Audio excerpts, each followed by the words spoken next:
Hello दोस्तों, आप सभी को स्वागत है आपका अपना YouTube channel Rishabh online classes में। तो आज क्लास 10th सब्जेक्ट फिजिक्स के चैप्टर 1 प्रकाश परावर्तन एवं अपवर्तन चैप्टर के पार्ट 1 वीडियो से लेकर आया हूँ। इसके बाद पार्ट 2 एवं पार्ट 3 वीडियो आएगा, जिसमें कि चैप्टर 1 प्रकाश परावर्तन एवं अपवर्तन समाप्त हो जाएगा। तो चलिए आगे की ओर बढ़ते हैं। तो पहला प्रश्न है कि प्रकाश क्या है। तो प्रकाश क्या है? प्रकाश वह भौतिक कारण है जिससे हमें किसी वस्तु को देखने की अनुभूति होती है। देखिए, प्रकाश वह भौतिक कारण है जिससे हमें किसी वस्तु को देखने की अनुभूति होती है, यानी कि प्रकाश के बगैर हम किसी वस्तु को देख नहीं सकते हैं। चलिए अगला सवाल क्या है। अगला सवाल है प्रकाश की क्या विशेषता है। तो प्रकाश की क्या विशेषता है, समझिए। प्रकाश सीधी रेखा में गमन करती है, यानी कि प्रकाश जो है एकदम सीधी रेखा में गमन करती है। प्रकाश एक ऊर्जा है। प्रकाश एक ऊर्जा है। प्रकाश एक विद्युत चुंबकीय तरंग है। निर्वात में प्रकाश का वेग 3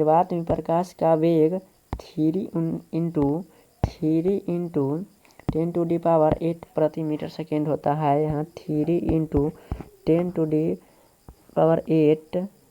प्रति मीटर सेकेंड होता है। चलिए अगला सवाल है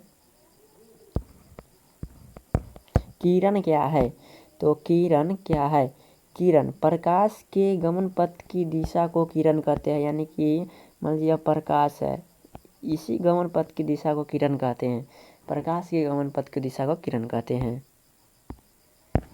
अगला सवाल है प्रकाश पुंज क्या है। तो प्रकाश पुंज किरणों के समूह को प्रकाश पुंज कहते हैं, यानी कि किरणों के समूह को प्रकाश पुंज कहते हैं। या इस प्रकार समूह हो सकता है, या इस प्रकार हो सकता है। चलिए अगले सवाल है प्रकाश पुंज कितने प्रकार के होते हैं। तो प्रकाश पुंज 3 प्रकार के होते हैं, जो इस प्रकार है। पहला समांतर प्रकाश पुंज, दूसरा अभिसारी प्रकाश पुंज, तीसरा अपसारी प्रकाश पुंज। तो इन तीनों प्रकाश पुंज को बारी बारी से समझते हैं। तो पहला है समांतर प्रकाश पुंज। तो समांतर प्रकाश पुंज क्या है, देखिए। जिस प्रकाश पुंज की सभी किरणें समानांतर हो उसे समानांतर प्रकाश पुंज कहते हैं। जैसे कि यह जो है समानांतर है, सभी प्रकाश पुंज जो है समानांतर है, इसे समानांतर प्रकाश पुंज कहते हैं। अगला है अभिसारी प्रकाश पुंज।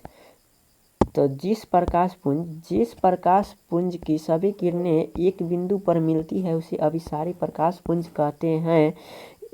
और इसे संश्रित प्रकाश पुंज भी कहा जाता है, यानी कि जिस प्रकाश पुंज की सभी किरणें एक बिंदु पर मिलती है, मानी यह बिंदु है, यह प्रकाश आया, यह प्रकाश भी आया, यह प्रकाश भी आया, इस पर मिलती है, इसे ही अभिसारी प्रकाश पुंज कहा जाता है।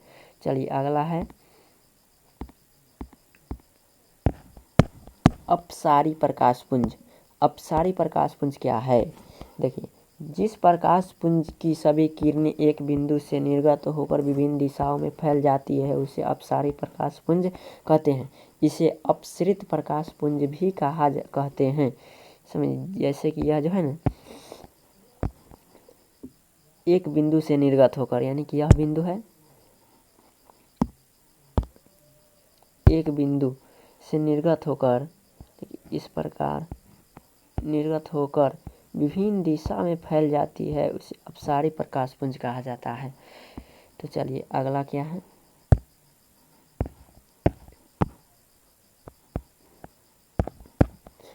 आत्मदीप्त पदार्थ एवं अदीप्त पदार्थ क्या है। तो देखिए, आत्मदीप्त पदार्थ वे पदार्थ जो स्वयं प्रकाश उत्सर्जित करते हैं आत्मदीप्त पदार्थ कहलाते हैं, यानी कि वह पदार्थ जो प्रकाश स्वयं उत्सर्जित करते हैं, जैसे कि सूर्य प्रकाश जो स्वयं उत्सर्जित करते हैं, तारे, स्वयं प्रकाश उत्सर्जित करते हैं, दीपक इत्यादि होते हैं।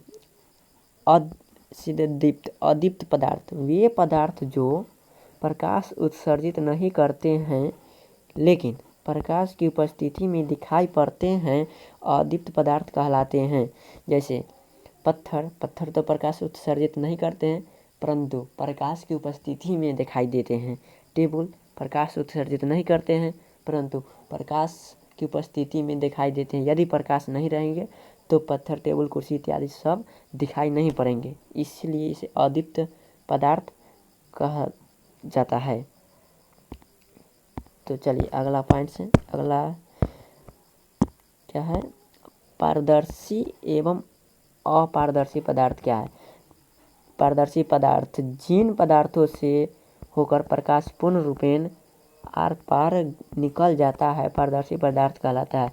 यानी कि वह पदार्थ जिससे जो प्रकाश एक तरफ से दूसरे तरफ आर पार निकल पाती है, उसे पारदर्शी पदार्थ कहते हैं।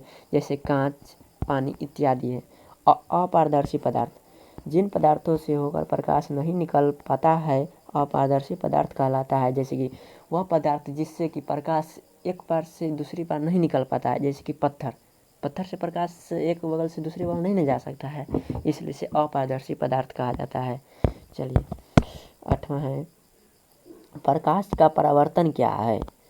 प्रकाश का किसी वस्तु से टकराकर वापस लौटने की प्रक्रिया को प्रकाश का परावर्तन करते हैं। यानी कि प्रकाश का परावर्तन किसी वस्तु, यानी कि इस वस्तु पर प्रकाश इस प्रकार आएगा और इसे टकराकर इस प्रकार लौट गया, इसे ही प्रकाश का परावर्तन कहा जाता है। चलिए अगला है, प्रकाश के परावर्तन इस तरह होगा, परिवर्तन नहीं, परावर्तन के नियम को लिखें। तो देखिए प्रकाश के परावर्तन के मुख्य 2 नियम हैं। पहला नियम है आपतित किरण, परावर्तित किरण तथा आपतन बिंदु पर डाला गया अभिलंब सभी एक ही समतल होते हैं। यानी कि प्रकाश इस पर प्रकाश आया, आपतित किरण यह हुआ परावर्तित किरण, और इस पर जो अभिलंब डलाएगा यह सभी एक ही समतल पर होगा, यानी कि इस पर होगा। समझे। और दूसरा नियम क्या कहता है, आपतन कोण परावर्तन कोण के बराबर होते हैं। देखिए यानी कि यह आपतन कोण हुआ, परावर्तन कोण हो, इस कोण जो है अभिलंब डाला थी तो कोण हो गया, और यह कोण यानी कि आपतित कोण मान लीजिए आई, आपतन कोण आर, तक कोण आई बराबर कोण आर होगा। चलिए अगला पॉइंट है, प्रतिबिंब क्या है।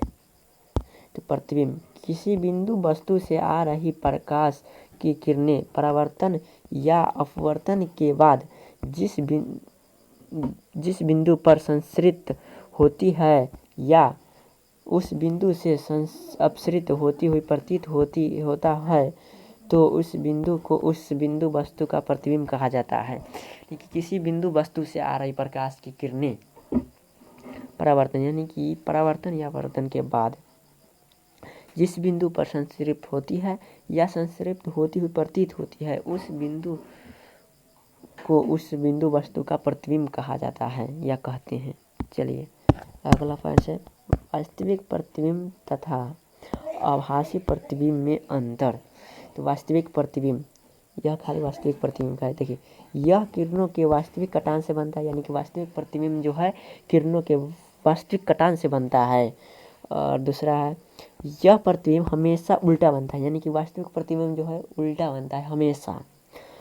इस प्रतिबिंब को पर्दा पर उतारा जा सकता है, यानी कि वास्तविक प्रतिबिंब को है पर्दा पर उतारा जा सकता है। और यह दर्पण के सामने बनता है, यानी कि जो दर्पण होगा ना तो इसके सामने बनेगा यह प्रतिबिंब, वास्तविक प्रतिबिंब। और काल्पनिक प्रतिबिंब यानी कि आभासी प्रतिबिंब जो है यह किरणों के काल्पनिक कटान से बनता है, यानी कि यह किरणों का जो है ना काल्पनिक कटान से बनता है। यह प्रतिबिंब हमेशा सीधा बनता है, उसमें था कि उल्टा बनता है, इसमें सीधा बनता है। इस प्रतिबिंब को पर्दे पर नहीं उतारा जा सकता है, लेकिन वास्तविक प्रतिबिंब में उतारा जाता था।